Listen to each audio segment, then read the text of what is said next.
Doctor হবে, engineer হবে, প্রশাসনিক কর্মকর্তা হবে। সঠিকভাবে সে তার গন্তব্যে পৌঁছাতে পারবে না বলে মনে করি। আসসালামু আলাইকুম। এসো শুনে আলোকিত হই প্রোগ্রামে আজকের অতিথি আমাদের চোদ্দ শিক্ষক এবং কাকা, যিনি দীর্ঘ 17 বছর জামতল কলেজপাড়া পত্রপল্লব বিদ্যানিকেতন পাশাপাশি অনুপম কিন্ডার গার্ডেনে কিন্তু 17 বছর কিন্তু শিক্ষকতা করেছেন। কাকার কাছ থেকে আজকে আমরা কিছু শুনবো, শিক্ষার্থীদের কিছু আলোকিত হওয়া যায় কি না সেই বিষয়ে কিছু কথা শুনবো। চলুন শুরু করি। কাকা কেমন আছেন? আছি, খুব সুন্দর আছি, ভালো আছি, ভগবান ভালো রাখছে। কাকা আসলে শিক্ষা জীবন এবং শিক্ষকতা জীবন কোনটা বেশি আপনার কাছে ভালো লাগে? শিক্ষকতায় যেহেতু আছে, আমি শিক্ষকতাই বেশি ভালো লাগে আমার কাছে। এই কেন ভালো লাগে একটু যদি বলতেন আমাকে। কেন ভালো লাগে? ছাত্রদের পড়াইতে ভালো লাগে, এবং ছাত্ররা যখন রাস্তায় চলি, যখন আমাকে সালাম দেয়, তখন আমার মনটা ভরে যায় আর কি। হ্যাঁ, তার মানে একটা মহান পেশা শিক্ষকতা। অবশ্যই মহান পেশার মতোই আর কি। একজন শিক্ষার্থী একজন শিক্ষার্থী ভালো শিক্ষা গ্রহণ করে কত দূর পর্যন্ত যেতে পারে কিভাবে? অবশ্যই সে ভালো শিক্ষা গ্রহণ করে অনেক বড় হতে পারবে। সে বড় একটা ইঞ্জিনিয়ার অথবা ডাক্তার অথবা বড় একটা পজিশনে যেতে পারবে, যদি সে ভালোভাবে পড়াশোনা করে। যদি সে ভালোভাবে পড়াশোনা করতে পারে এবং জ্ঞান অর্জন করতে পারে। একজন শিক্ষার্থীকে মেধাবী করে তুলতে তার পরিবার কিভাবে সাহায্য করবে? তার পরিবারের অনেক সাহায্যের দরকার আছে।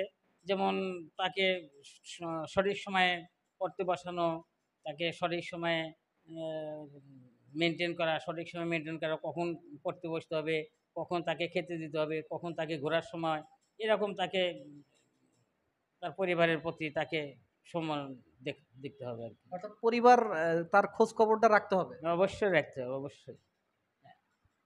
একজন শিক্ষার্থী সামাজিক শিক্ষা কোথা থেকে গ্রহণ করবে এবং কিভাবে গ্রহণ করবে? সামাজিক শিক্ষা গ্রহণ করতে পারবে হয়তো আশেপাশের লোকজন কিভাবে চলতেছে, তার বন্ধু বান্ধব কেমনভাবে চলতেছে, কিভাবে পড়াশোনা করতেছে, এরকম আর কি দেখে সে শিখতে পারবে আর কি। প্রকৃত শিক্ষার্থীর কোন কাজগুলো অথবা খেলাধুলা কতটুকু গুরুত্বপূর্ণ বলে মনে করেন? পড়াশোনার পাশাপাশি খেলাধুলাও গুরুত্বপূর্ণ, এটা রাখতে হবে, মাথার বিষয় রাখতে হবে। খেলাধুলা তো অবশ্যই একটা পড়াশোনার অঙ্গ। সেটা সময় মতো আর কি, সময় সাপেক্ষে সেটা করতে হবে, কিন্তু পড়াশোনার প্রতি তাকে অবশ্যই জোর দিতে হবে, পাশাপাশি খেলাধুলা। প্রকৃত শিক্ষার্থীকে কি কাজ করা থেকে বিরত থাকতে হবে বলে মনে করেন?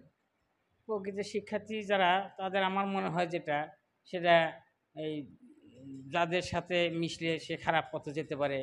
হ্যাঁ, তারপরে আহ, কোন জায়গায় গেলে সে ভালো করতে পারবে, আর যে কোন জায়গায় গেলে সে খারাপ হতে পারবে, এরকম পজিশন তাকে অবশ্যই সে বেছে নিতে হবে আর কি। যাতে সে ভালো পজিশনে থাকতে পারে, ভালো লোকদের সাথে উঠা বসা করতে হবে, এরকম। অর্থাৎ ভালো সঙ্গ। ভালো সঙ্গ অবশ্যই তার সহযোগী হবে আর কি। একজন শিক্ষার্থীর লক্ষ্য কি হওয়া উচিত বলে মনে করেন? একজন শিক্ষার্থীর লক্ষ্য হয়তো তার নিজের উপর ডিপেন্ড করবে, সে কি হতে চায়। ডাক্তার হবে, ইঞ্জিনিয়ার হবে, প্রশাসনিক কর্মকর্তা হবে, এরকম তার নিজের উপর ডিপেন্ড করবে সেটা, এবং তাকে সেইভাবে তাকে প্রস্তুতি নিতে হবে। অর্থাৎ তাকে লক্ষ্যটা ঠিক থাকতে হবে। লক্ষ্যটা অবশ্যই ঠিকতে হবে যে আমি এই লক্ষ্যে আমি প্রস্তুত হব, তাকে সেইভাবে উপযুক্ত হতে হবে আর কি। শুনলেন তো। আসলে এসো শুনে আলোকিত হই প্রোগ্রামটির উদ্দেশ্য যে কি করলে কি হওয়া যায়, কিভাবে চললে একজন মেধাবী শিক্ষার্থী কত দূর পর্যন্ত যেতে পারে। আমরা রিসেন্টলি একটা উদাহরণ দেই। আমাদের গোপালপুর, এই কামারখন্দ উপজেলার গোপালপুর গ্রামে শান্ত বিশ্বাস নামে একটি ছেলে আছে। তিনি কিন্তু সে ছেলেটি কিন্তু যেভাবে পড়াশোনা করে আজকে গ্রাম্য থেকে উঠে এসেছে, আজকে সে কুয়েটে প্রথমে চান্স পেয়েছিল, এরপরে সে বুয়েটে চান্স পেয়েছে। তার বাবা মা কি কাজ করে? তার বাবা সনাতন ধর্মের রামায়ণ পরিবেশন করেন। সেটাতে কিন্তু অ্যাভেলেবল পয়সা হয় না। কিন্তু তার পাশাপাশি সে বাড়ি থেকে মোয়া বানায়া দিত, সেটা নিয়ে গ্রামে গ্রামে বিক্রি করতো, তো ওই গ্রামে বিক্রি করতো। ওই শান্ত বিশ্বাসকে যথাযথভাবে কিন্তু খরচ দিতে পারতো না। কিন্তু শান্তর মেধা তাকে সেটা দমিয়ে রাখতে পারেনি। শান্তর মেধা দিয়ে আজকে সে কুয়েট এবং পরবর্তীতে আজকে সে বুয়েটে পড়াশোনা করছে। এই যে একটা আলোকিত হই, সেটা যে কোনো জায়গাতে হতে পারে আমরা মনে করি। এর আগে আমাদের জামতল বাজারে এক লন্ডি ব্যবসায়ী ছিল, আমজাদ লন্ডি। তো তার ছেলে কিন্তু আজকে মেডিকেলে পড়াশোনা করছে।